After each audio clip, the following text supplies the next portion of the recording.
First at 5, though, making the case against Syria. What will the U.S. do over the allegations of a chemical weapons attack that killed hundreds of civilians? Well, several Norfolk-based ships are in place.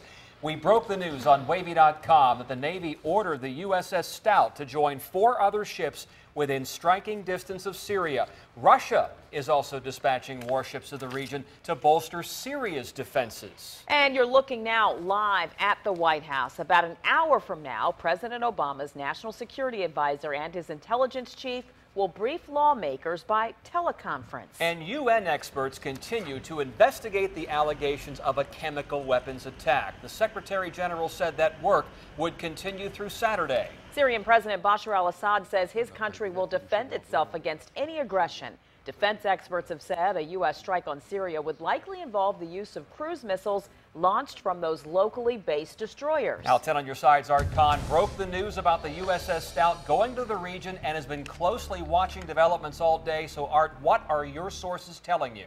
Well, Tom, according to a defense official I spoke with late this morning, the Stout has been ordered to relieve one of the 4 Norfolk-based destroyers already in position to carry out a strike on Syria. However, that same official told me that the Navy will keep all 5 ships on station for at least a little while. In short, the Norfolk-based fleet is very much in the thick of this crisis. Less than 2 weeks after leaving Norfolk, the USS Stout is helping to shape the tip of the spear aimed at Syria.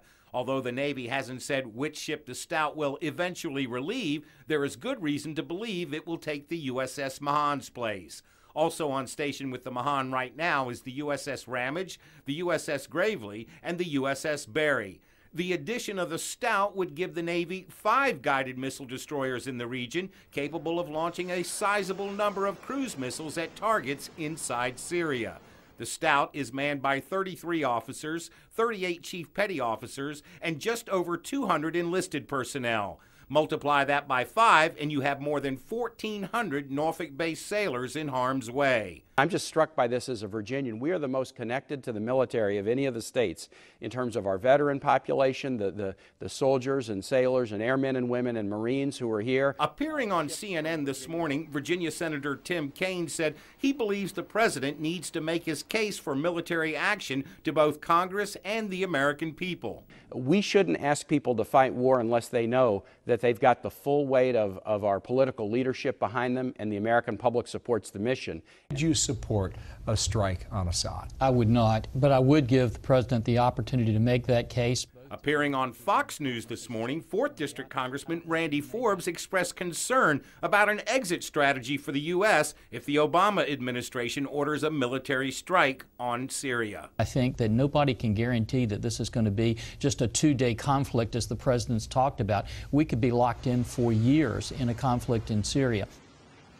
Now, although Senator Kaine also wants to hear the president make his case for a strike on Syria, as you just heard in the story, unlike Congressman Forbes and Congressman Ridgel, Senator Kaine does not believe the War Powers Act would prevent the president from launching an emergency strike before going to Congress. As we told you at the top of our coverage, the White House is planning a meeting via teleconference with congressional leaders sometime within the next hour or so.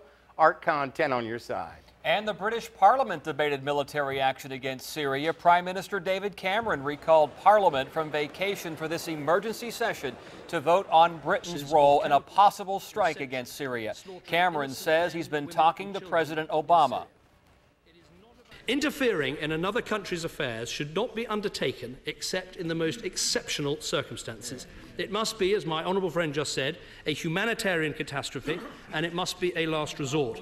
But by any standards, this is a humanitarian catastrophe, and if there are no consequences for it, there is nothing to stop Assad and other dictators from using these weapons again and again.